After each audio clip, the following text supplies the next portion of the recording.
Góðan daginn, kæru gestir, og verið velkomin á 14. umhverfisþing okkar Íslendinga hér.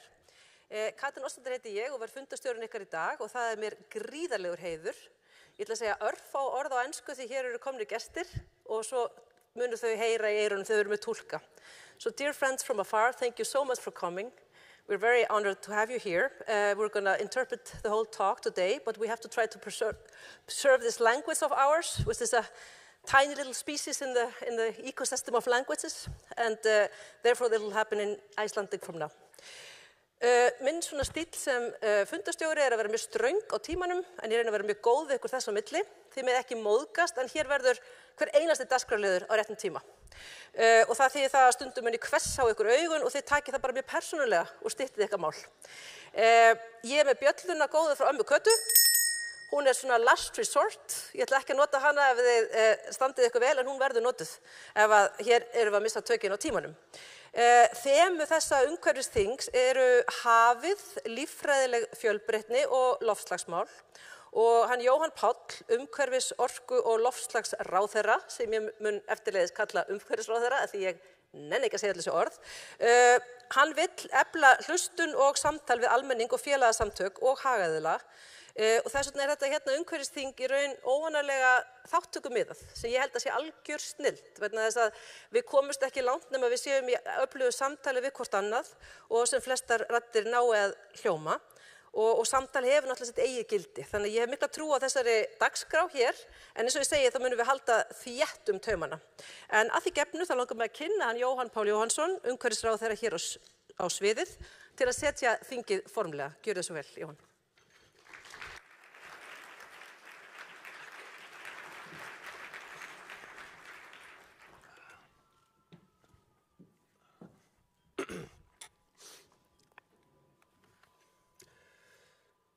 Forseti Íslands, kæru gestir, gleðilegt umhverfisþing. Ég held við séum flest hingað komin af því okkur þykir vænt landið okkar, okkur þykir vænt jörðin okkar og við áttum okkur á því hvað það mikið í húfi. Við erum kannski lítil hérna á Íslandi, en það sem við eigum hérna saman eitthvað alveg einstakt. Ísland eyja, splunkun svona í heimsögulegu samhengi, reis eiginlega úr sjónum einhvern tímann í gær og ennþá að mótast. Og hérna mætast jöklarnir og eldfjöllin og mynda landslag sem virkar fyrir mörgum eins og að koma á aðra plánetu. Jöklarnir hafa í þúsundir ára verið svolítið eins og myndhöggvarar sem að nostra og dedúa og leika sér með eyjun okkar, en núna eru þeir í varnarbaráttu. Þeir hopa hratt vegna hlýnandi loftslags sem minnir okkur á það hversu brothætt náttúran og minnir okkur á mikilvægi þess að bregðast við og að heimsbyggðin öll bregðist skjótt við. Svo það eldvirknin. Hvar værum við án hennar? Hún skapar sannarlega áskoranir og hún veldur sárum eins og við höfum því miður fengið að kynnast á síðustu árum, en svo færir hún okkur líka jarðhita og hreina orku. Eins og jöklarnir þá gerir hún landið okkar að því sem það Og við lifum hérna og hrærumst mannfólkið, við erum kannski ekkert mikið að spekulera í þessu öllu saman svona frá degi til dags, en við njótum góðs af og nýtum okkur auðlindirnar og þá skiptir líka öllu máli að passa upp á þessi verðmæti sem við eigum hérna saman. Það gerir það enginn fyrir okkur. Það gerir það enginn annar heldur en við sem búum hérna á þessu landi og hugsið ykkur, við búum á landi sem hefur að geyma 40% af ósnortnum víðernum Evrópu. Þetta algjörlega klikkuð tala. 40% af ósnortnum víðernum Evrópu eru á Íslandi. Og þetta leggur okkur skyldur á herðar. Þetta þýðir að við verðum að fara varlega. Við verðum að hugsa ekki bara mánuði og ár fram í tíman heldur áratugi og árhundruð fram í tíman. Og við verðum að gæta að sérstöðu okkar þegar við setjum lög og reglur. Við skulum alltaf staldra við áður en farið í umfangsmiklar framkvæmdir sem hafa áhrif á náttúrun okkar. Við gerum þetta til dæmis í orkumálunum. Þar erum við með séríslenskt fyrirbæri, eins konar viðbótarlag viðbótar nálarauga þegar kemur að virkjunum. Og þá ég að tala rammaáætlun, ferlið þar sem sérfræðingar rýna verndargildi svæða og rýna aðra hagsmuni, rýna hagkvæmnina og samfélagslega hagsmuni líka. Og svo það pólitíkin sem tekur ákvörðun það hvort það eigi að hleypa virkjunar hugmynd yfir höfuð inn í hið formlega leyfisveitingaferli eða bara alls ekki, jafnvel vernda viðkomandi svæði. Við höfum þurft að verja þetta séríslenska fyrirbæri, þetta séríslenska pólitíska stýritæki í samskiptum við eftirlitsstofnun EFTA sem spyr okkur hvernig í ósköpunum samræmist þessi hindrun raforkuregluverki Evrópusambandsins og prinsippunum hindrunarlitla samkeppni þegar kemur að framleiðslu endurnýjanlegra orkugjafa. Afstaða ríkisstjórnarinnar skýr. Við munum standa vörð rammaáætlun og við ætlum að tryggja að hún virki og gangi smurt fyrir sig. Virkjanir eru ekki einkamál sveitarfélaga, orkufyrirtækja eða sérfræðingahópa. Við notum rammaáætlun vegna þess að þetta landið okkar allra, þetta náttúran okkar og það kemur okkur öllum við hvernig hún meðhöndluð. Og já, það pólitísk stefna núverandi ríkisstjórnar að afla meiri orku. Það ekki af því við séum nauðbeygð til þess vegna orku skorts og orku þarfar. Nei, við viljum afla orku til þess að styðja við verðmætasköpun og byggðaþróun, styðja við orkuöryggi, orkuskipti og bæta lífskjör í landinu. Það okkar stefna. En ég legg áherslu á að við styrkjum stjórnsýslu umhverfis og orkumála í báðar áttir. Að við tryggjum skilvirkni, fyrirsjáanleika og skýrar leikreglur þegar kemur að orkuöflun, en að við tökum líka verndarflokkinn alvarlega. Að við tökum friðlýsingar alvarlega og að við tökum náttúruvernd alvarlega. Kæru gestir, það algjörlega afleidd staða fyrir náttúruvernd á Íslandi að engin svæði sem Alþingi hefur þegar samþykkt í verndarflokk rammaáætlunar frá því að lögin voru sett hafi verið friðlýst með lögformlega réttum og bindandi hætti. Það kallar á tiltekt og ég hef þegar lagt fram frumvarp sem tekur á þessari óvissu og þá held ég að við ættum líka að velta því aðeins fyrir okkur hvort við viljum ekki fyrst og fremst eftir allar þær umfangsmiklu rannsóknir á náttúruverðmætum sem fara fram í rammaáætlunarferlinu, hvort við viljum ekki fyrst og fremst friðlýsa svæði vegna þeirra náttúru og menningar minja sem eru undir og þá leið tryggja að þessi verðmæti teljist inn í alþjóðlegar skuldbindingar okkar verndun víðerna og verndun líffræðilegrar fjölbreytni. Viljum við bara friðlýsa gegn orkuvinnslu eða viljum við ekki tryggja vernd náttúru og menningarverðmæta almennt á þessum svæðum? Þegar það hafa farið fram vandaðar og umfangsmiklar rannsóknir og yfirferð sérfræðinga í rammaáætlun sem draga fram verndargildið og mikilvægi náttúru og landslagsheilda, það þá ekki ákveðin skammtími ef ferlinu lýkur einungis þannig að svæðin séu friðlýst gegn orkuvinnslu en engu öðru. Varðandi friðlýsingar almennt á grundvelli náttúruverndarlaga þá vil ég segja þetta. Náttúruvernd má aldrei snúast að haka í einhver box og telja sig upp í einhvern fjölda svæða eða metast það hversu mörg svæði hafa verið friðlýst. Markmiðið ekki friðlýsingin sjálf, heldur virk verndun náttúrunnar sem við eigum hérna saman. Í dag hafa 130 svæði verið friðlýst, en fyrir aðeins rúmlega þriðjung þeirra liggur fyrir stjórnunar- og verndaráætlun og það ekki boðleg staða. Hér þurfum við líka að taka til hendinni. Og svo vindurinn og vindorkan sem vekja upp miklar tilfinningar hjá fólki. Hér verðum við að koma okkur upp skýrum ramma og löggjöf og ég legg til að nálgunin verði þessi. Í fyrsta lagi að við hefjum það yfir allan vafa að vindurinn heyri undir rammaáætlun. Í öðru lagi að við rauðmerkjum stór svæði á landinu og útilokum þar með pólitískri ákvörðun vindorkugarða komplett. Í þriðja lagi að við gefum sveitarfélögum að öðru leyti neitunarvald gagnvart þessum framkvæmdum. Vindorka á landi getur spilað vel saman við vatnsaflið á afmörkuðum svæðum, en hún mun aldrei gegna neinu meiriháttar hlutverki í okkar orkubúskap, enda myndi það ganga gegn þeim verndarhagsmunum sem ég fór yfir hérna áðan og vinna gegn þeirri sérstöðu okkar sem ég hef lýst. Góðir gestir og góðir áheyrendur, það er ekki bara jöklarnir og eldfjöllin sem gera Ísland sérstakt.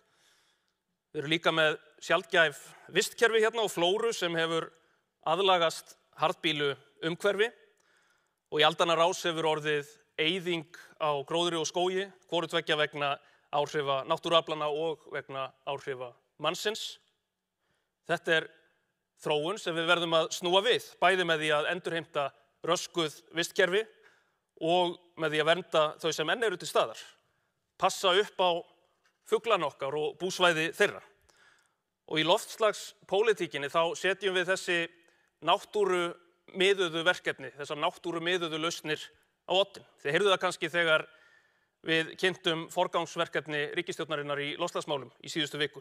Það er endurheimt votlendis og vistkerfa sem er risa áherslumál vegna þess einmitt að þarna sláum við svo margar flugur í einu höggi. Í fyrsta lagi þá er endurheimt votlendis einhver hagkvæmasta loftslagsaðgerð sem unnt er að framkvæma á Íslandi, bara ef við horfum á samdrátt í losun sem fæst fyrir hverja krónu. Í öðru lagi þá er endurheimt votlendis og hnignaðra vistkerfa grundvallaratriði til þess að styrkja líffræðilega fjölbreytni á Íslandi sem er einmitt eitt af áherslumálum þessarar ríkisstjórnar. Í þriðja lagi þá er þetta aðlögunaraðgerð, þetta styður við aðlögun að þeim loftslagsbreytingum sem eru að verða með bættri vatnsmiðlun, þetta styrkir þanþol vistkerfa og vinnur gegn náttúruvá eins og þurrkum og flóðum. Þetta er ekki bara loftslagsmál, þetta snýst ekki bara einhver kolefnisígildi, heldur er þetta umhverfismál og náttúruverndarmál. Hvað varðar vernd á landi þá stöndum við okkur þokkalega. Við erum með friðlýst svæði sem þekja rúmlega 20% landsins, en í hafinu erum við ekki á sama stað. Þar er þekja verndarsvæða rétt 2% sem er eiginlega grátlegt fyrir eyríki eins og Ísland sem á allt undir heilbrigðu hafi til framtíðar. Og hér mun ríkisstjórn Kristrúnar Frostadóttur rjúfa kyrrstöðuna. Við fórum út á hafráðstefnu Sameinuðu þjóðanna í vor með skýr skilaboð sem eru þessi. Sjálfbær nýting fiskistofna á grundvelli vísinda hefur reynst okkur ómetanleg, en við getum ekki látið staðar numið þar. Við verðum líka að nálgast hafið með miklu víðtækari hætti út frá varúðar- og vistkerfisnálgun og út frá verndun líffræðilegrar fjölbreytni. Við verðum að horfa á það hvernig fiskistofnar, botnvistkerfi, næringarefni og loftslagsbreytingar, hvernig þetta spilar allt saman og hefur áhrif hvert á annað og hvernig markviss verndun hafsvæða getur stuðlað að endurheimt og styrkingu fiskistofna, hvernig verndarsvæði í hafi auka seiglu vistkerfanna gagnvart loftslagsbreytingum með því einmitt að viðhalda náttúrulegum ferlum, þar á meðal kolefnisbindingu. Ávinningur af velheppnuðum verndarsvæðum í hafi er margþættur og lykilþáttur hér er samstarf og upplýst ákvarðanataka sem byggir á bestu mögulegu upplýsingum á grunni vísinda og þar höfum við hérna á Íslandi mjög sterkan grunn til að byggja á.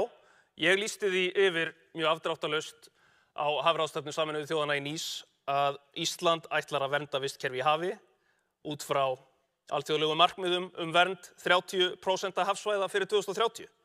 Ég veit að við getum þetta, vinnan er komin á fullt, þetta er samstarfsverkefni umhverfisráðuneytisins og atvinnuvegaráðuneytisins og ég vil að þið dæmið mig í lok kjörtímabilsins eftir því hvort við náum árangri í þessum efnum eða ekki. Mikilvægt skref er lögfesting á BBNJ-samningnum, samningi Sameinuðu þjóðanna vernd og sjálfbæra nýtingu líffræðilegrar fjölbreytni hafsins utan lögsögu ríkja og þetta er mál, þessi lögfesting, við klárum hana núna strax fyrir jól. Kæru gestir, það er svona svolítið takmarkað sem maður kemst yfir í svona stuttu ávarpi, en nú eigum við hérna saman framundan 2 daga þar sem við munum beina sjónum að loftslagsvánni, að tapi líffræðilegrar fjölbreytni og þeim breytingum sem að verða á hafinu. Þetta eru ekki einangruð fyrirbæri, þetta eru samtvinnuð vandamál sem kalla á samstilltar aðgerðir. Og þar verður Ísland að stíga fast til jarðar. Það skulum við gera og við gerum það saman. Ég segi umhverfisþing 2025 sett.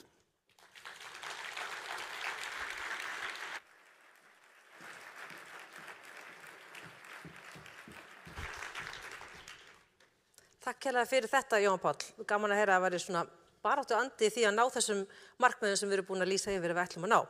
Næstan kynni ég Thomas Halliday hér upp á sviðið. Hann er fornlíffræðingur og steingervingafræðingur.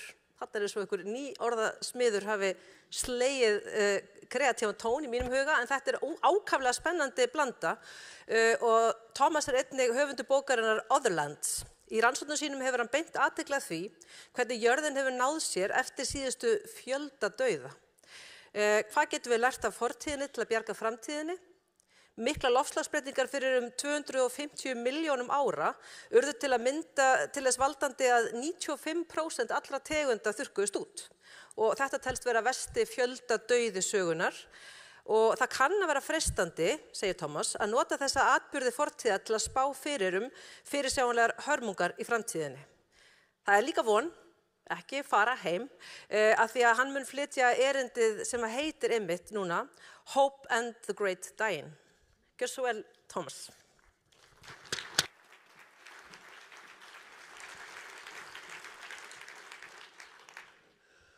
Good afternoon, everyone. I should first thank the President and the Minister for inviting me to come and speak at this wonderful assembly.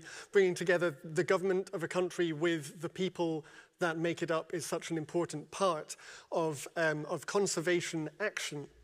Now, as you will have heard in the introduction there, I'm a paleontologist. So when I'm talking about timescales, I'm usually thinking on the order of millions of years, let alone the near future and in the order of decades.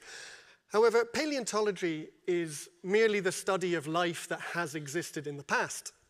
In all its forms, we are interested in not just tallying down the number of species that existed and giving them arcane-sounding Latin names, but we were interested in how they lived, how the ecosystems they were part of functioned, and importantly, how those changed over time.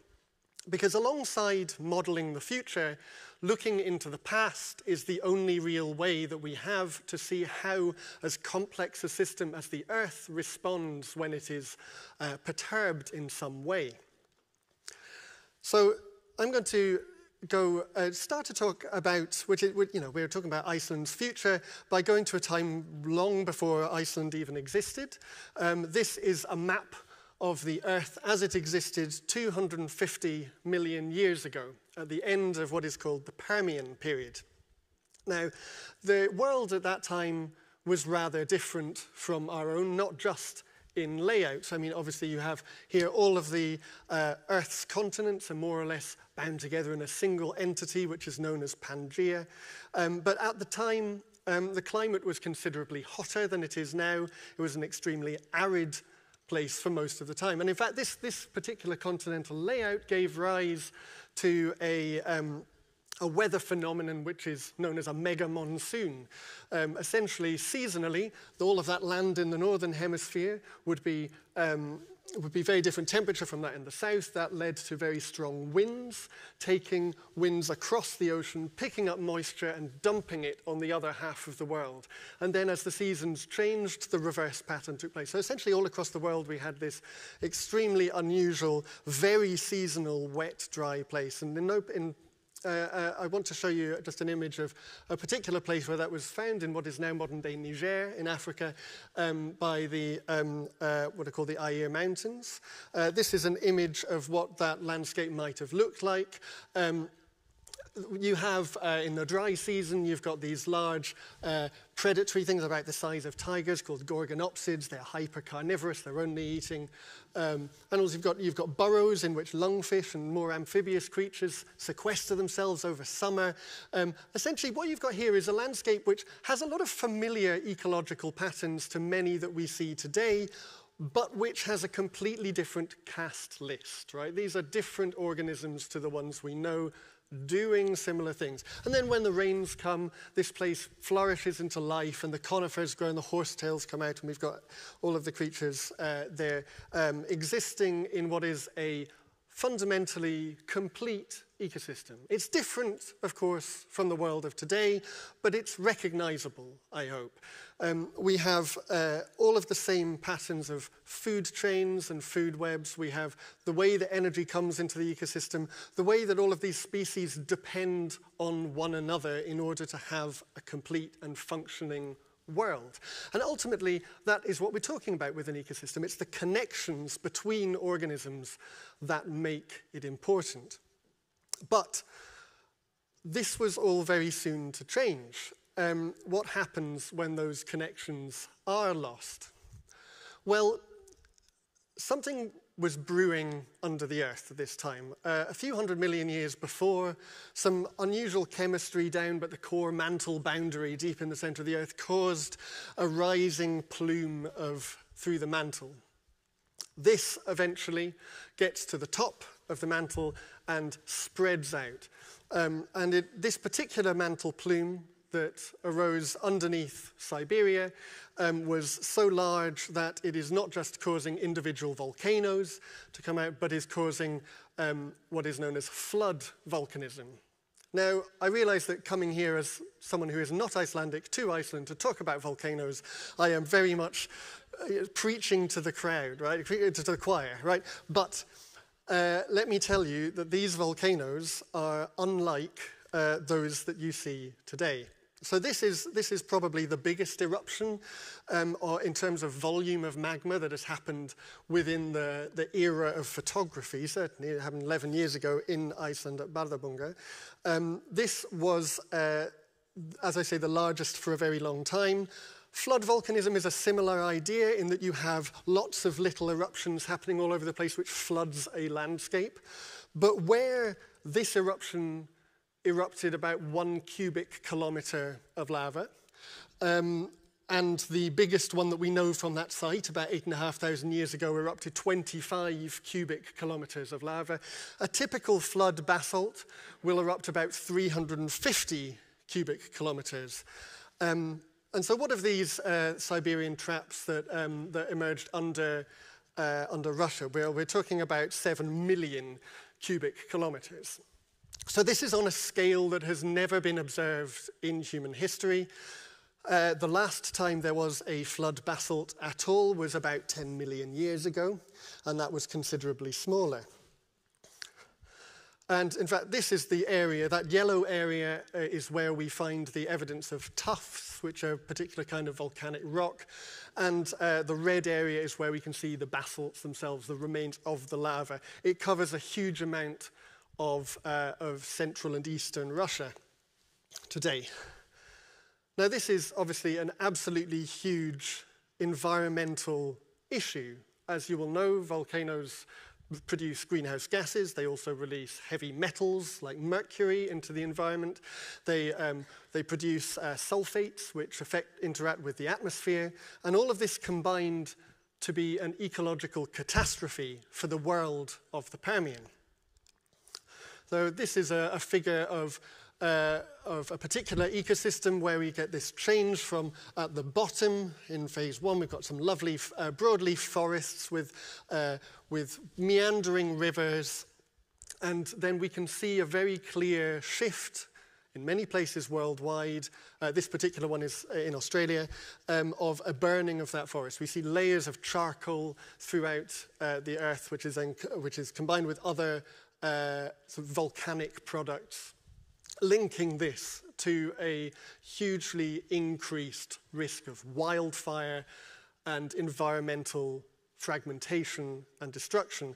And then afterwards, what comes back is considerably drier the environment is very different. You only have these ephemeral lakes, you only have plants emerging close to where the watercourses are. It becomes a completely different environment. And we can see exactly what plants there were because there's fossil pollen and fossil spores, and these are very resilient to destruction and can be found in many layers worldwide, allowing us a really detailed reconstruction of the environment. And we can see similar problems that were caused by the end Permian mass extinction today. And that is really why I'm bringing it up at all.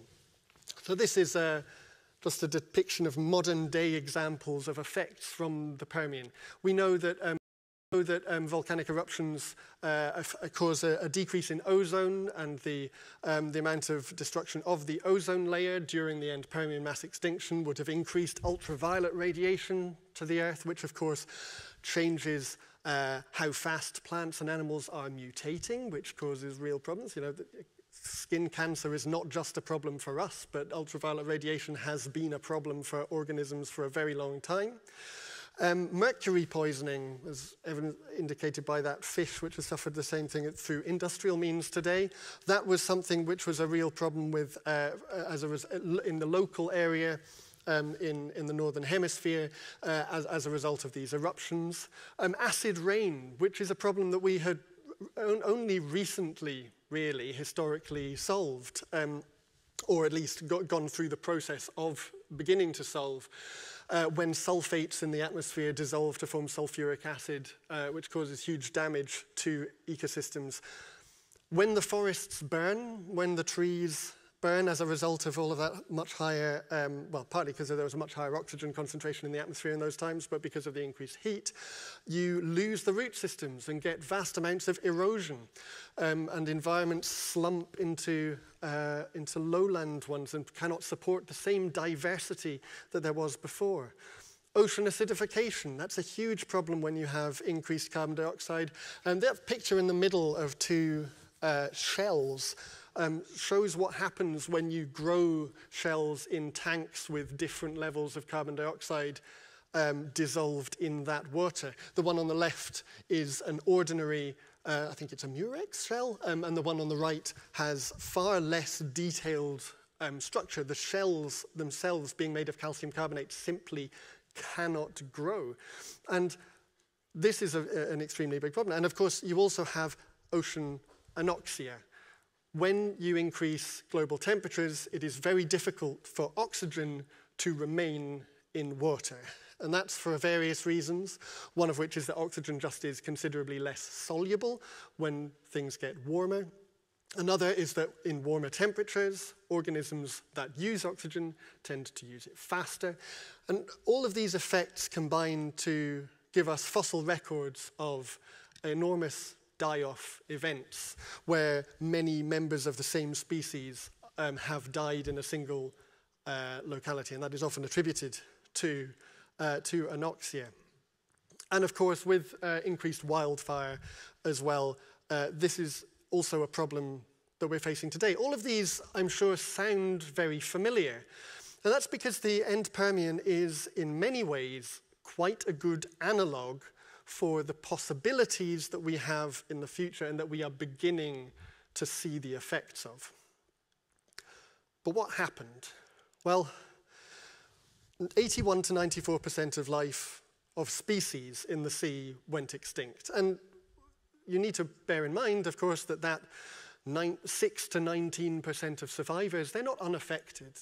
These are populations that are still crashing, they're just not the ones that go extinct. 70% of vertebrates on land also go extinct, and to the extent that these creatures here, Lystrosaurus, typically immediately post-extinction, make up about 90% of all the individuals you find almost anywhere in the world. It becomes a landscape where only the real generalists, those that are burrowing, those that are able to eat a wide variety of food and survive in a wide variety of conditions, are really thriving. And we get a substantial change as well in which plants we find on Earth. There's less of an extinction event in plants. Plants tend to be a little bit more resilient to the kinds of changes that we see. But having lost the trees, it seems that it took about 700,000 years before trees became common again worldwide. Wetlands did not return for another 2 million years. In the marine ecosystem, the very earliest one that seems to have recovered is after about 3 million years, and specifically, that is a site in Oman where there is a lot of evidence that it was free from the loss of oxygen. It was an area that had been spared one of the biggest problems for ocean ecosystems. And eventually, the forests come back in about 4 million years. But when I'm talking about recovering, you might think that we're talking about bringing back the same organisms, the same environments, and we're not. This is not a recovery of those that lived. It's the recovery of something that lives, of something that exists that is not the world that was before. And I think that is incredibly important. What comes back in the Triassic is a very different world. I mean, you still have the same kind of interactions between organisms, predator, prey. You've got big forests, you've got lakes, you've got drylands, you've got all the same sort of environments that existed before, but populated by totally different species. Where those Gorgonopsids, which are more closely related to you or I than they are to dinosaurs, have disappeared, you have species like these weird archosaurs, trypanosaurs, Longisquama, that are more closely related to things like birds and to crocodiles. And this is when the ancestors of the dinosaurs begin to emerge. And so we've moved from this age where terrestrial ecosystems are dominated by one group to a complete flip, and new creatures emerge, and new ways of life emerge. The old way is gone, and a new world emerges. But if I'm talking about this this is known as the Great Dying, and it is an event which is, ecologically traumatic in the history of Earth. And so when I'm bringing it up and comparing it with today, there's sometimes a tendency to get a bit despondent and nihilistic. So first of all, I want to compare some numbers, and then I'm going to talk about why I think that we shouldn't lose hope. So using this photograph of the Icelandic eruption from 11 years ago as a proxy for the Siberian traps, the estimate is that released about 5 gigatons of carbon dioxide per year. Now, if we compare that to what can generally be summarized as humans burning stuff, I mean, we do it in a variety of ways and for a variety of reasons, but it ultimately all comes down to that. We, last year, released 37.8 gigatons of carbon dioxide. So we are currently standing at somewhere between 7 and 8 times as rapid a change in our atmosphere as we were at the beginning of the Great Dying. Now, importantly, that did take about 40,000 years in all, but the amount of pressure that is being put, the rate of change that we are affecting is higher, and therefore that's counterbalancing that to some extent. And we can see, if we look at the temperature of that time, so these are some graphs of oxygen in the oceans as reconstructed from rocks that preserve the oceans of that time. What's important to know is that these graphs show reconstructed temperature, cold over this side, hotter that way, and time goes from the bottom to the top. And what we see is as we go through the extinction event, near the Permian-Triassic boundary there, we have got an increase of about 15 degrees Celsius. That is obviously far, far higher than the current scenarios that we're talking about. And this is part of the reason why we can have hope, because those changes are part of a persistent change that takes place over several tens of thousands of years. Now, we do not need to continue doing what we're doing now. We can stop. If we don't, do bear in mind that although that's 10, 15 degrees over 40,000 years, we've already done 1.5 over 150 years. So we are moving faster. but we have not yet got anywhere near that absolute 95% of species going extinct limit of the Permian. We are only at the beginning of a potential world-changing, ecosystem-destroying event. Ocean anoxia, it's not great. This is a map of the various places. Both red and blue are low oxygen areas in the ocean. The red just shows those that are coastal. The amount of oxygen-depleted water in our oceans has increased by an area approximately the same size as India over the last 50 years. This is a change that we are currently affecting on the Earth, but we do not need to. Now, I showed you this map earlier of where the Siberian traps are, and I think it's important to note that, these things, this is such a fundamentally large force that after 250 million years, it has not entirely gone away. You can use magnets or magnetic information, magnetic minerals in rocks, especially volcanic rocks, to work out where a particular portion of the Earth's surface was in longitude and latitude over Earth history. And you can track that back. And if you do that to the Siberian traps and you work out which bit of the mantle were those volcanic eruptions sitting over then, you find that it's here. We are right now standing or sitting over the top of that mantle plume that killed most of the Earth 250 million years ago. Now, I would hasten to suggest that perhaps right now, that mantle plume is more on our side than it has ever been. The use of geothermal energy in this country has, puts you in such a good position compared with many other countries in the world to actually change the story and change our behavior and change that potential future. And what we really need to realize is that we're not asking you, by acting in a way to preserve the environment, to stand against volcanic eruption.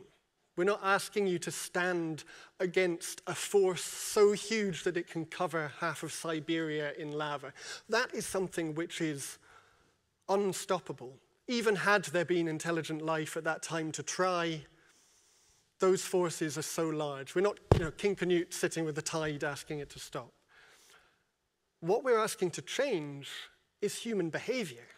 We got ourselves into this beginnings of another possible great dying, and we are the ones that will get us out of it. Human behavior compared with a mantle plume that started 500 million years ago near the Earth's core, I think that seems like a very achievable target. And people are achieving their targets.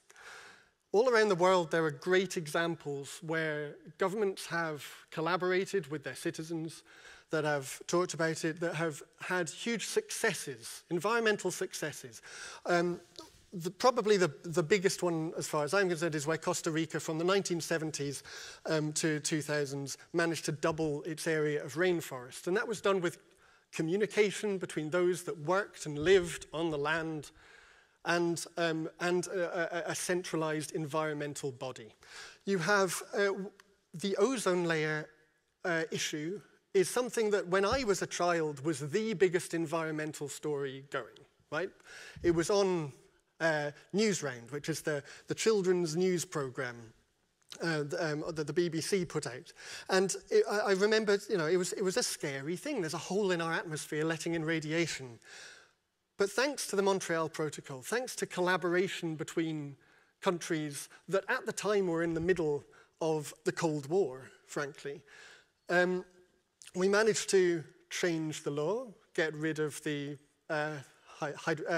CFCs, and to repair that hole, which has been getting smaller and smaller every year, and now regularly closes seasonally. It's a problem that was addressed, was identified by scientists, it was addressed rapidly, and it was solved. And it was solved through international collaboration, through engagement with communities, and especially those, and by the way, money from wealthy countries to those countries that can't support to do it by themselves. But it is done as an act between the people and the people that govern them. And I think that is the fundamental difference between the end Permian and the Great Dying, is that we have agency, right? So my plea to you, in the course of this wonderful event, 2 days of discussions with experts and with the people whose lives will be impacted by the decisions, is to really engage, right? We should not be thinking to just adapt to changes that are coming. Those changes without action are too big for anyone or any one society to cope with. I think we can do better than the mere survival of a fraction of the population of Earth, and by that I mean humans and other species. I think we can aim for prevention. And of course, some changes are already baked in. Some action is, some impacts are too far gone to change. But that doesn't mean that we should stop trying to improve things as much as possible.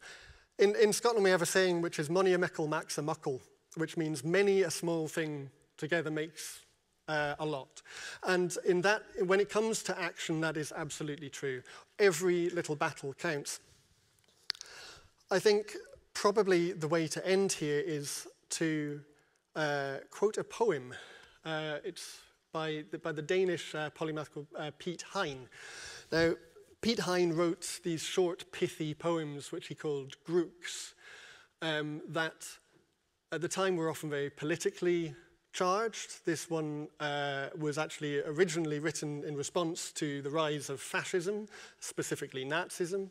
But I think when it comes to facing a threat, the philosophy behind it, the idea remains the same. It's called Two Pacifists. That's pacifists, not pacifists. And he says, eradicate the optimist, who takes the simple view that human values will persist no matter what we do.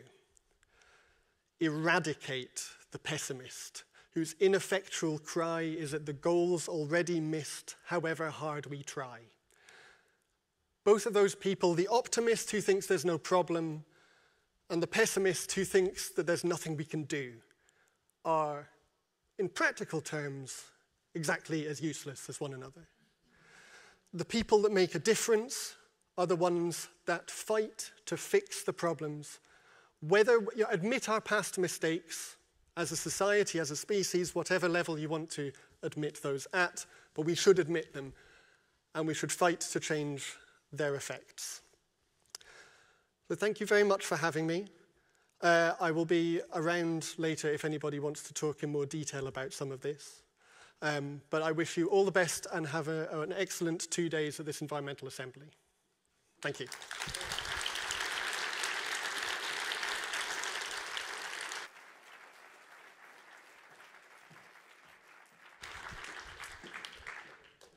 Thank you so much, Thomas. Takk. We actually also have the saying in Icelandic, margt smátt gerir eitt stórt. It's a good one. Allt í lagi. Nú ætlum við aðeins að skipta gír. Við ætlum að fara úr svona fyrirlestraforminu og færa okkur meira yfir í samtalsformið. Og það nú viðeigandi að það verði samtal við enga aðra en forsetan okkar, hana Höllu Tómasdóttur, því að ég tel að hún sé nú samtalsforseti mikill í eðli sínu. Og skilur verið kannski mikilvægi samtals og hvert það leiðir okkur og hefur sýnt það í sínum störfum, finnst mér. En til þess að leiða þetta samtal mikilvægi umhverfis- og loftslagsmála við hana Höllu komin hingað Ingibjörg Þórðardóttir sem fyrrverandi ritstjóri CNN og BBC og ég vil bjóða þessar mætu konur báðar hér velkomnar á sviðið. Gjörið svo vel.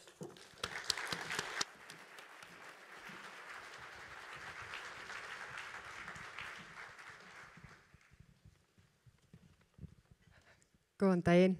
Gaman að vera með ykkur hérna í dag og ræða þessi mikilvæga mála og þetta er sérstaklega skemmtilegt að fá að hafa þetta spjall við hana Höllu. Hérna, Halla, við byrjum bara á að segja að þú hefur alltaf verið mjög ötul talsmanneskja náttúruverndar. Hvaðan kemur þessi ástríða fyrir þig persónulega? Ég Íslendingur. Nei, svona öllu gamni sleppt, þá held ég að sé nú í okkur öllum. En ég var í sveit sem barn á sumrin, löngsumur og stundu var það erfitt og stundu var ég einmana og ég fann alltaf eitthvað frið og huggun í náttúrunni. Þannig að ég held að náttúrun hafi snemma tekið utanum að hjálpa mér með mína andlegu líðan og seglu og bara hjálpa mér. Svo ég dóttir pípara sem var munaðalaus og ólst upp í fátækt og byggði sitt fyrirtæki, lítið fyrirtæki að setja jarðhita í hús. Þannig ég man eftir því fyrir að ég var unga árum að vera hrifin að því hvernig væri hægt að vinna með náttúruna og gjafir hennar þó að vissulega væru áskoranir því pabbi var sjómaður áður og vissulega þekkti áskoranir náttúrunar í gegnum hans sögur en þarna unnum við einhvern veginn á jákvæðan hátt með náttúrunni. Og svo held ég kannski eins og, það nú kannski skrítið að vitna í Múmínálfana en þeir eru mér einhverja hluta vegna ofarlega í huga núna en Tove Jansson sem höfundur Múmínálfana, hún sagði einhverju sinni að stundum þyrfti maður að sko ferðast víða og langt til að virkilega kunna að meta verðmæti og fegurð heimkynnanna.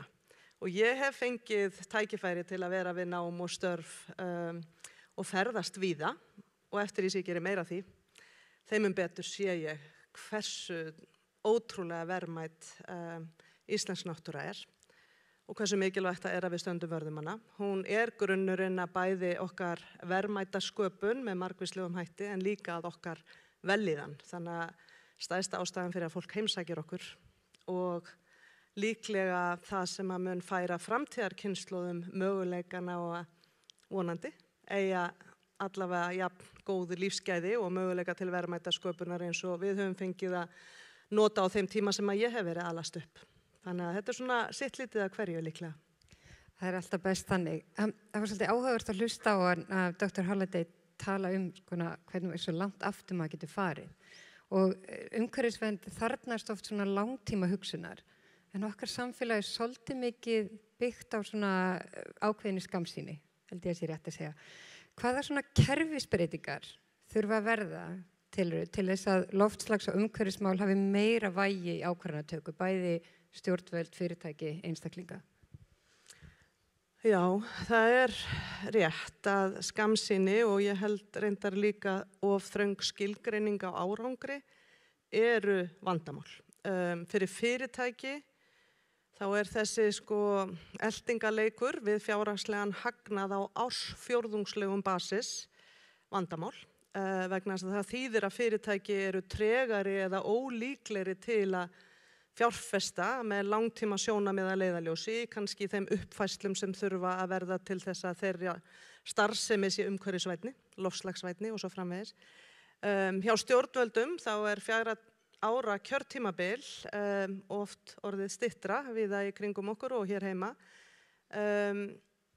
Ekki til þess falli kannski að þú hugsir í áratugum eða kannski árhundruðum eða þúsundum eins og hér var bent á að þarf kannski að gera þegar þessi mál annars vegar. Og hjá okkur einstaklingunum held ég að hversdagsleg mál séu bara mjög ofarlega í huga og kannski eins og bara hef ég efna á þak yfir höfuðið, á ég fyrir mat, fyrir fjölskylduna, bara þessi hversdagslegu mál, stress og álag verða oft bara í vegi fyrir því að við hugsum til langstíma líka. Og ég held reyndar að einstaklingar viti kannski ekkert alveg hvað þeir eiga að gera. Ég held að það sé ákveðið svona vanmáttur hjá einstaklingum. Og það rétt að benda á að þegar að kemur að umhverfisvernd, að leysa loftslagsvána eða heilsu hafsins, þá hafa stór fyrirtæki og stjórnvöld langstæsta hlutverkið. Einstaklingar geta í sjálfu sér lítið gert ef að stjórnvöld og stór fyrirtæki axla ekki sína ábyrgð. En það komin svona nýtt breytingaraflinn á sviðið fyrir nokkrum árum síðan, kannski úr óvæntri átt, endurskoðendur. Ég allavega átti ekki vona að þeir myndu leiða breytingar. En þeir stigu fram á loftslagsráðstefnunni í Glasgow fyrir nokkrum árum síðan og sögðu að á sínum tíma, fyrir eða rúmlega 100 árum síðan, að þá átkváðu þeir að samræma hvernig fyrirtæki gera upp fjárhagsupplýsingarnar sínar, þannig að það sé gagnsæi og samræmi þvert á landamæri hvað það varðar. Og Núna hafa þeir verið að vinna mjög ötullega að því að samræma, að svona stækka skilgreiningun á árangri og samræma hvernig fyrirtæki gefa upplýsingar með gagnsæjum hætti áhrif sín á umhverfi og samfélag. Og þessi vinna á fullri ferð, gengur venjulega undir einni skammstöfuninni ESSB og langflest lönd í heimi eru að skoða lög og reglur eða eru byrjuð að innleiða lög og reglur að fyrirtæki að minnsta kosti yfir ákveðinni stærð þurfi að setja þetta inn í sína upplýsingagjöf og ég held að þetta muni hafa gríðarleg áhrif og svo kannski eitt annað að því að skilgreiningin á árangri að stækka og í þessum hluta upplýsingagjafar að þá verið að horfa til aðeins lengri tíma þó að ég telji í rauninni þurfum við að finna einhverja leiðir til þess að horfa til enn lengri tíma heldur en ársfjórðungsuppgjöra og það lengra samtal. En svo eitt í viðbót sem að ég vil benda á að stjórnvöld, og þá ég ekki að tala sérstaklega til íslenskra stjórnvalda, heldur bara stjórnvöld í heiminum, eru að niðurgreiða ótrúlega margþáttastarfsemi sem að hefur neikvæðar afleiðingar á umhverfið. Þannig að við förum á loftslagsráðstefnur, setjum okkur markmið að ná einhverjum markmiðum og aðrar álíka ráðstefnur, við förum á alls konar COPs ráðstefnur, setjum markmið og svo förum við heim og fjárfestum í rauninni í okkar eigin tortímingu sem magna fyrirbrigði og þegar ég vann í mínu fyrrastarfi hjá B-Team að þá tókum við saman og töldum þetta vera það bil 1,8 trilljónir dollara á ársbasis sem stjórnvöld eru að niðurgreiða en IMF tók þetta saman einhverjum árum seinna og þá var meira eins og þetta væru 6 trilljónir. Þetta eru gríðarlegar upphæðir og þetta eru niðurgreiðslur í landbúnaði, í fiskveiðum, í alls konar óhreinni starfsemi en fyrst og fremst síðustu árin eftir að orkukrísan var til, eftir að Rússar réðust inn í Úkraínu, þá voru þetta niðurgreiðsla á orkureikningum óhreinnar orku. Og þetta auðvitað eitthvað sem ógagnsætt og við vitum ekki en það ákaflega mikilvægt að stjórnvöld alls staðar reyni að stýra hvötunum til framtíðar en ekki til tortímingar. Þannig að þetta skiptir máli. En endurskoðendur og stjórnvöld hafa þarna mikið að segja og þau geta ekki gert þetta án fyrirtækja. Fyrirtækin þurfa að bæði vera innan reglu umhverfis en líka njóta hvata sem hvetja þau til og kannski njóta einhvers ávinnings að því að vera framarlega í þeim fjárfestingum sem að umbreyta þeirra starfsemi svo að við séum ekki að skaða umhverfið eða valda meiri loftslagsvanda en þegar Ísland hefur eins og umhverfisráðherra talaði áðan staðið sér mjög vel í að vernda á landi.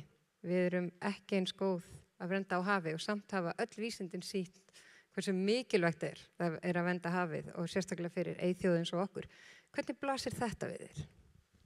Já, við vorum nú báðar á Oceans, bíómynd David Attenborough, sama kvöldið þegar það var frumsýnt kvöldið eftir frumsýningu í Bretlandi.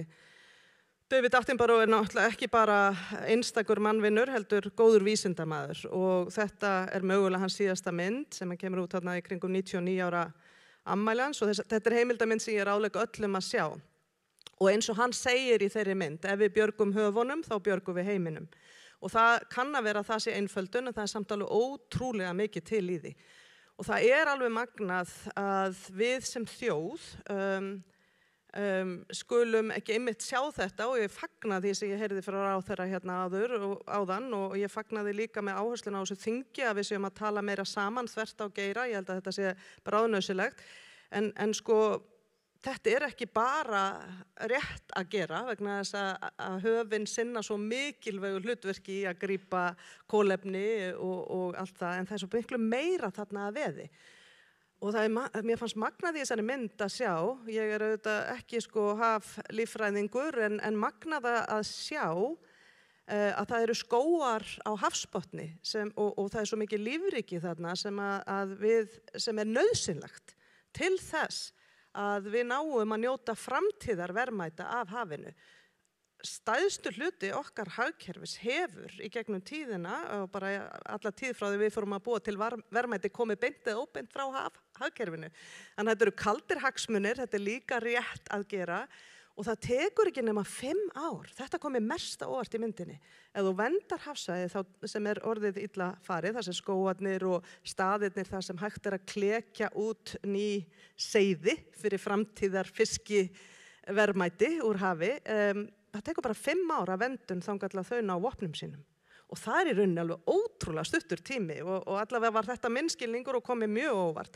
Þannig að ég fagna því að það sé búið að setja skýrt markmið og ráðherra standi hérna uppi og segja að hann vilji að við höldum honum ábyrgum og ríkisstjórninni gagnvart því markmiði að við náum þessu 30% markmiði verndun hafa hér líkt og við erum að ná nær á landi og held að í því felist bæði ábyrgð en ekki síst bara framtíðin og hagkerfið að mínum að þetta alltaf að búa til svo spennandi afleittækifæri, hugsiði Keresis sem eitt dæmi af því, þarabyltingin sem að mun snúast heilsuna í fjörunum okkar að einhverju leyti, að fara að leysa kannski plast og umbúðavandan í heiminum, að fara að leysa fæði fyrir bæði dýr og menn, að fara að leysa fæðubótar efni fyrir bæði dýr og menn, draga úr metan, nú ég komin inn á alvarlegar metangasi frá búfénaði, ef þeir fá smá þara út í fæði sitt að þá losa þeir minna frá sér. Þannig að þetta hættulegt að tala svo ég sé þá kurteis, en allavega hagkerfið hefur staðið undir gríðarlegum verðmætum og ef það á að gera það áfram þá ættu við að setja mikinn metnað í að taka þetta föstum tökum og það ættu stjórnvöld og sjávarútvegur að ræða saman. Ég held að það sé ákaflega mikilvægt að það sé samstarf í kringum það. Og ég myndi ákveðt þess að þú segir að þessi vinna sé hafin nú þegar og fyrst þú myndist á myndina að gefa smá prómo og það verður sýnd sérstök stutt útgáfa myndin hérna morgun þegar við ræðum meir hafið. Flott. En við langar aðeins að tala svona alþjóða hlutan af þessu. Nú Ísland hluti af skuldbindingu sem þeir hafa bæði skrifað undir eða sagt vera hluta af eins og þetta 30x30 sem nú kallað CBD hérna hjá okkur og auðvitað Parísar samkomulagið og annað slíkt. Og svo náttúrulega ráðherra myndistefnda á BBNJ sem mun fara í gegnum þingi núna. Hvert finnst þið vera svona mikilvægi slíkra samninga fyrir Ísland og þetta alþjóðasamstarf sem í kringum loftslagsmál? Það alveg ljóst að þessar áskoranir sem við erum að takast á við, loftslags, váin, áskoranir hvað varðar líffræðilega fjölbreytileika og eyðingu náttúru, eyðingu skóga, heilsa hafsins, jafnvel stríðin í heiminum. Þetta allt tengt og ég held að það sé algjörlega nauðsyn og þetta allt þvert á landamæri. Það ekki þannig að neitt af þessu leysist innan hvers þjóðfélags eða innan landamæri hvers og eins. Þannig að ég held að þessar alþjóðlegu skuldbindingar skipti máli og til að halda okkur við efnið og Ísland á auðvitað að taka þátt í því og axla sína ábyrgð þó að okkur finnist við oft smá og hafa lítið fram að færa. Ég hef lengi haldið því fram að við séum svona landlausna, getum sýnt svolítið hvað mögulegt, kannski hraðar en aðrir af því að við erum smá en ansi kná og ansi skapandi og höfum gert margt gott í þessum málum. En ég veit alveg að við ein og sér leysum ekki málin. Ég til dæmis að hvetja til þess að við þó við séum smátt land vinnum með Kína sem risa stórt land á sviði jarðvarma. Það gæti verið mikilvægara framlag en margt annað sem við gerum. En ég ætla að vera alveg heiðarleg. Ég vann í þessu alþjóðlega ráðstefnu og stofnana umhverfi í mínu fyrra starfi miklu leyti. Og það kom kannski bara fram í spurningu þinni og jafnvel í mínum fyrri svörum, þetta alveg ótrúlega mikil súpa af skammstöfunum og svona ráðstefnum og atburðum sem að eiga sér stað og orðnar alveg gríðarlega stórar. Ég hef farið á margar COP ráðstefnur og ég noti nú skammstafirnar líka sjálf og ég held að við þurfum allavega að ræða það af einhverju alvöru hvort að þetta þjóni tilgangi sínum og hvort að við séum að ná árangri með þeim aðferðum sem að við erum að nota til þess að skila þessum alþjóðlegum skuldbindingum til næstu kynslóða. Mín upplifun af COP að stjórnvöld hittast á einum stað. Það dálítið fyrir aftan svört tjöld. Það veit enginn almennilega hvað að gerast þar. Það mikið tekist á eitt og eitt orð í samkomulaginu og það fer ótrúlegur tími oft á lokasprettinum í að ræða jafnvel bara 2 eða 3 orð. Atvinnulífið með bása á vörusýningu að segja hvað þau að gera frábæra hluti og ungt fólk, aktivistar, umhverfisinnar og aðrir á götum úti með mótmælaspjöld. Ég hef ekki rosalega trú á að þetta sé að skila þeim árangri sem þetta þarf að skila.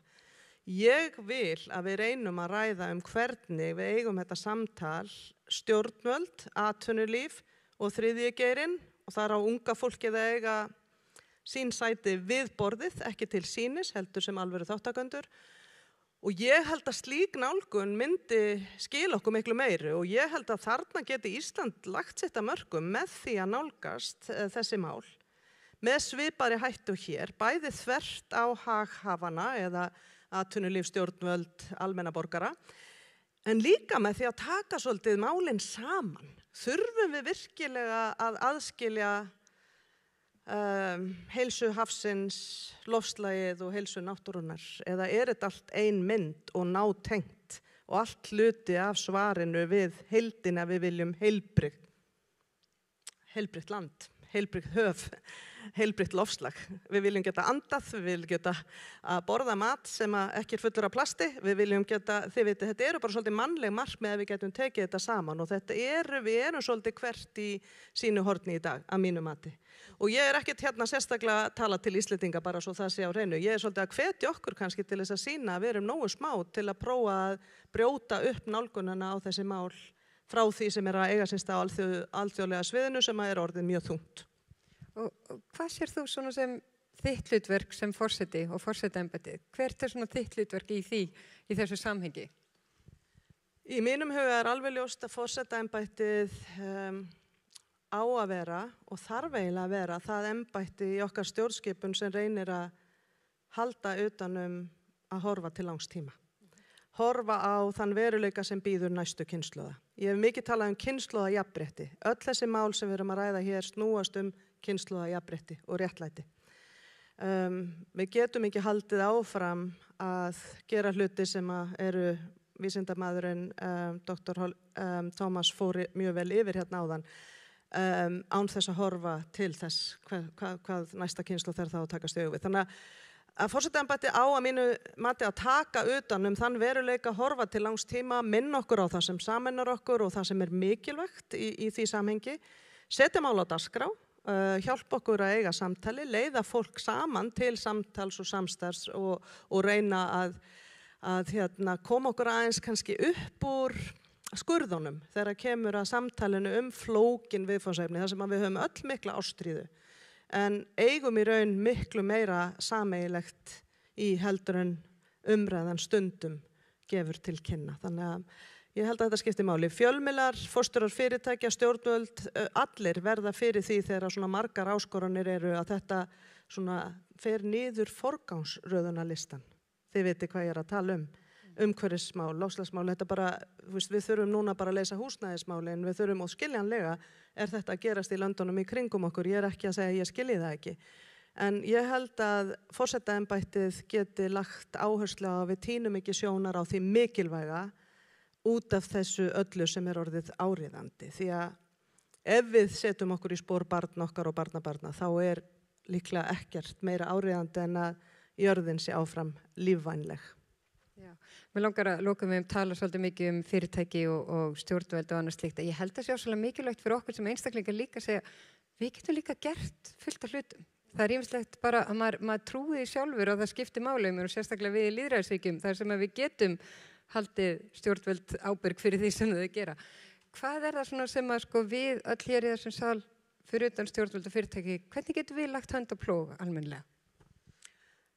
Þetta er mikilvæg spurning og fyrir nokkrum árum síðan hefði ég líklega svarað og svara henni þá gjarnan þannig að við ættum að nota röddin okkar, við ættum að nota atkvæðin okkar, við ættum að nota veskin okkar til þess að velja þau stjórnvöld og þau fyrirtæki sem við vinnum hjá og eigum viðskipti við og allt það. Og þetta er allt saman ennþá mikilvægt, en ég ætla að koma aðeins úr annarri átt núna. Ég held að það allra mikilvægasta sem við getum gert er að mynda skjól fyrir okkur sjálf og börnin okkar fyrir skjám og samfélagsmiðlum. Þar þrífst sundrungin, ekki sannleikurinn. Þar þrífst upplýsingaóreiða. og rangar upplýsingar, ekki vísindarlega staðreyndir og þar missum við einhvern veginn innri ró. Þannig að mitt ráð til ykkar allra, kæru vinir, og til sjálfsmíns, ég að vinna mjög markvisst í þessu, að leggja oftar frá okkur þessi snjalltæki sem hafa fært okkur heiminn í hönd en rænt okkur svo mörgu mikilvægu, ekki síst þessu mikilvægu tengslum sem við manneskjan erum háð til þess að vera í lagi. Mér finnst við vera að verða vitni að einhverju sem ég myndi kalla, ég veit ekki hvort að ég ætla bara að láta það vaða, einhvers konar geðrofi í samfélaginu og jafnvel í heiminum, af því að við höfum mist svo mikla innri ró og getu til þess að ræða flókin mál sem krefjast þess að við séum í lagi.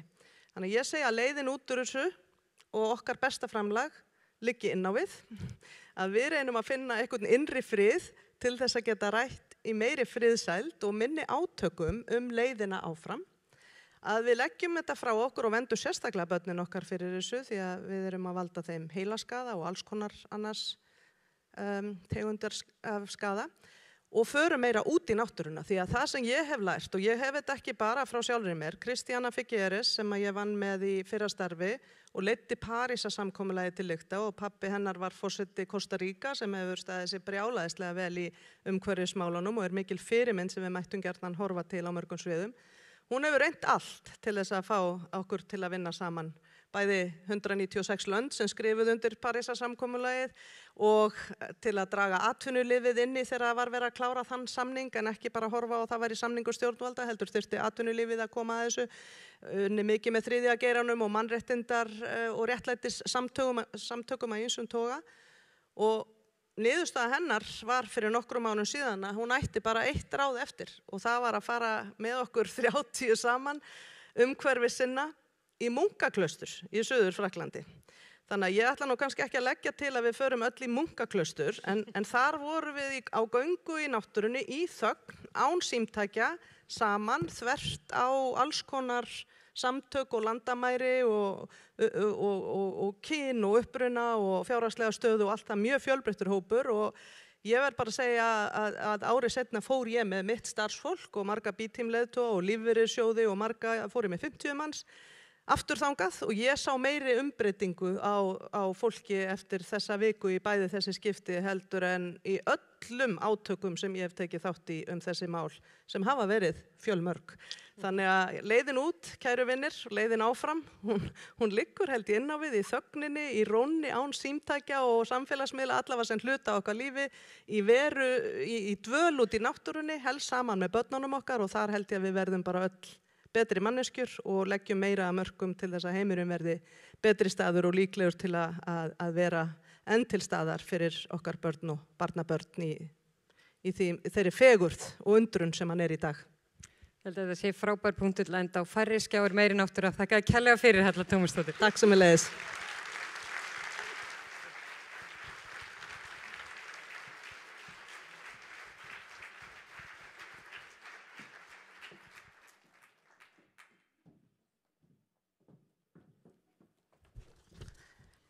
Já, þetta var ótrúlega fallegur endir fannst mér á góðu samtali og merkilegur, óvæntur, jafnvel. Nú komið að því að einhver fái verðlaun fyrir að gera hlutina vel. Það líka búið að vera svolítið mikið talað það sem erfitt og það sem flókið og nú ætlum við að láta fókusin á það sem vel gert því það svo mikilvægt líka að hrósa. Það komið nefnilega að viðurkenningu náttúruverndar viðurkenningarinnar, sem sagt. Við ætlum að veita hana. Þessi viðurkenning kennd við Sigríði í Brattholti sem vísa til Sigríðar Tómasdóttur sem fæddist árið 1871 og bjó í Brattholti.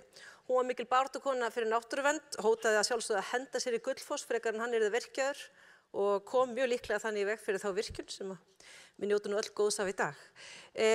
Viðurkenningi var fyrst veitt á 20 ára afmæli umhverfisráðuneytisins sem átti sér stað 23. febrúar 2010. Þannig að þetta í 15. sinn sem við sjáum einhvern fá þessi verðlaun og þau eru veitt fyrir það að ákveðin einstaklingur hefur unnið markvert starf á sviði náttúruverndar.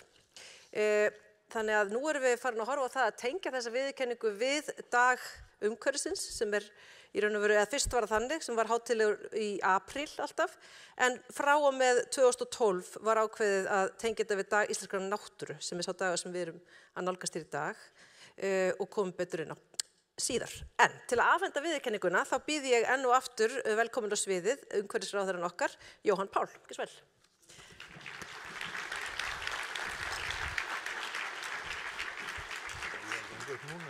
Takk fyrir þetta.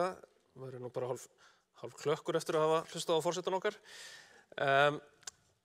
Á alþjóðlegu ári jökla, árið 2025, þá er mjög viðeigandi að fá tækifæri til að heiðra Odd Sigurðsson, jarð- og jöklafræðing með náttúruverndarviðurkenningu Sigríðar í Brattholti. Oddur var ungur þegar hann hóf að leggja stund á vísindi og fræði og hefur frá þeim tíma helgað líf sitt rannsóknum og fræðslu sem lýtur að íslenskum jöklum og breytingum á þeim vegna hlýnandi loftslags. Oddur lauk prófi í jarðfræði og efnafræði frá Uppsala háskóla árið 1969 og frá árunum 1966 til 86 starfaði hann á Orkustofnun við jarðfræði og jarðtækni rannsóknir á virkjanasvæðum. Árið 1987 tók hann við forystu jöklamælinga hjá Orkustofnun og hélt áfram því starfi hjá Veðurstofu Íslands frá árinu 2009. Oddur hafði áratuga skeið umsjón með jökulsporðamælingum og skrifaði skýrslur niðurstöðurnar í tímariti Jökul, en sjálfboðaliðar Jöklarannsóknarfélags Íslands hafa sinnt þeim mælingum í nær 100 ár. Árið 1987 hóf Oddur afkomumælingar á Hofsjökli og stýrði þeim lengi vel, en hann hefur haldið áfram að taka þátt í því starfi þótt aldurinn færist yfir. Oddur hefur hnitað útlínur margra jökla, skrifað skýrslur, bækur, útbúið kort, þar sem meðal annars haldið til haga nöfnum allra jökla á Íslandi og þá satt hann í stjórn Jöklarannsóknarfélagsins alllangt skeið og heiðursfélagi þess. Oddur hefur ásamt Richie Williams skrifað bækur jökla á Íslandi, meðal annars til þess að skrásetja nöfn allra jökla á landinu og útbreiðslu íslenskra jökla. Hann vakti athygli á því árið 2014 að Okjökull væri horfinn. Nokkrum árum síðar stóð hann ásamt fleiri fræðimönnum að viðburði nærri tindi fjallsins sem vakti athygli víða lönd og þar var, eins og því munið, settur upp minningarskjöldur til þess að vekja fólk til umhugsunar áhrif loftslagsbreytinga. Hann hefur líka ljósmyndað jökla landsins áratuga skeið og skrásett þá af nákvæmni. Myndasafn hans nú varðveitt á Veðurstofu Íslands, en í því eru 55.000 myndir af íslenskri náttúru. Safnið ómetanleg heimild rýrnun jökla, eldgos, flóð og skriðuföll og margvísleg áhrif loftslagsbreytinga á náttúru landsins. Þess má geta að aðgangur að myndasafninu opinn öllum almenningi.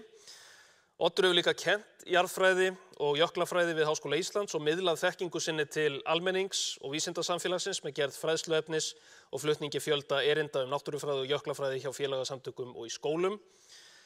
Hann hefur verið iðinn við að halda fræðandi fyrirlestra jökla og náttúru landsins og þykir vinsæll leiðsögumaður í rútuferðum landið. Hann hefur sérstakan áhuga á að miðla þekkingu sinni á náttúrufræði til unga fólksins og hefur flutt fjölda fyrirlestra í skólum þar sem hann bregður upp ljósmyndum sínum af náttúru landsins og sýnir dæmi það hve dýrmæt þekking á náttúrufræði Með óþreytandi vinnu sinni í yfir 5 áratugi hefur Oddur Sigurðsson stuðlað að aukinni vitund mikilvægi jökla og mikilvægi náttúruverndar. Þess vegna hann svo sannarlega verðugur viðtakandi viðurkenningarinnar í ár. Oddur Sigurðsson, vertu velkominn á svið.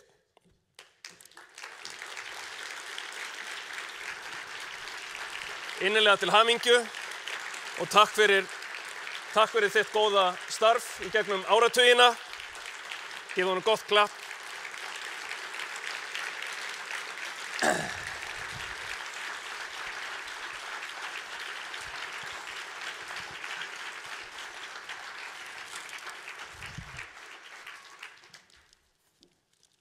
Kæru gestir og aðrir félagar.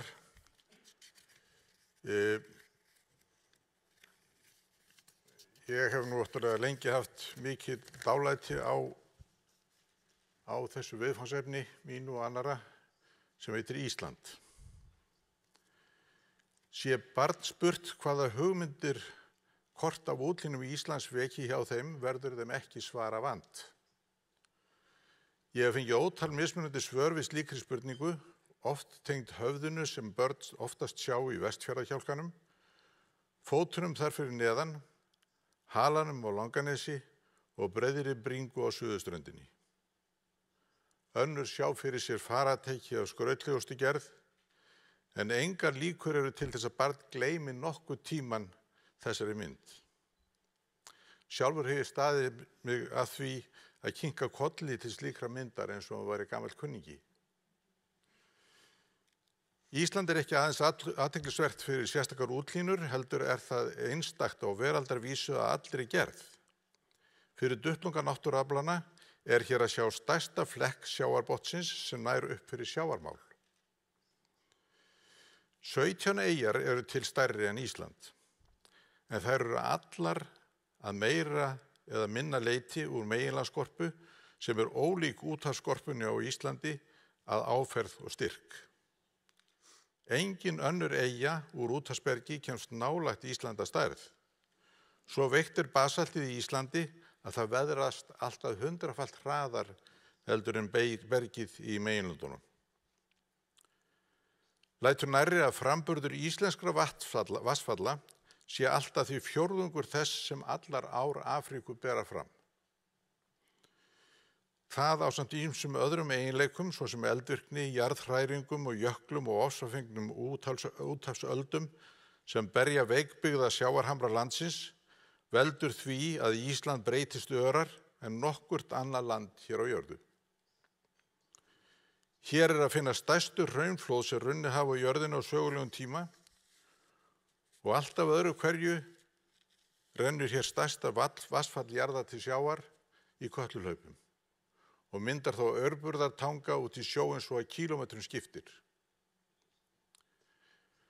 Nú máttur mannkynsins orðinn slíkur að athafna mannsins sé staðar langt utan á geimi.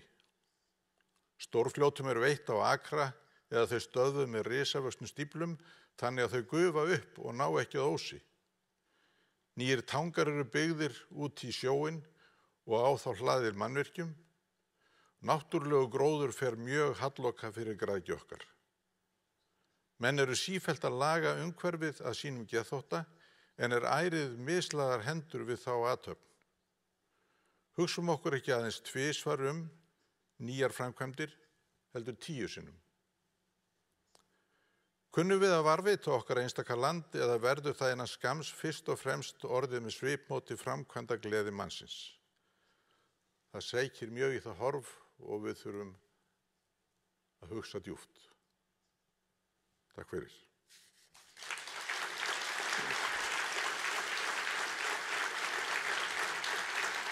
Takk fyrir, Oddur. Gjörðu svo vel. Já, mynda. Gjörðu svo vel. Takk. Já, í ljósið. Já.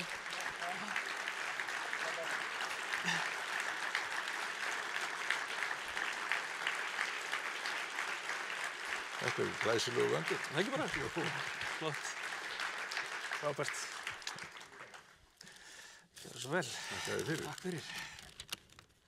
Fallega orð, takk. Við óskum Oddi þetta til hamingju með þetta verðskuldaða viðurkenningarstund. Nú komið að smá hléi, en þið þurfum að hlusta vel og vandlega núna, því nú reynir á að þessi fundur standi sig vel í því sem ég áður búin að segja mikilvægasta dæmi hér í dag og það að halda tímatakmörkunum. Þið munum fá hléi, já, það hléi verður 15 mínútur. Allir að segja saman núna, 15 mínútur. Ætlar einhver að koma hérna til 16 mínútur? Nei.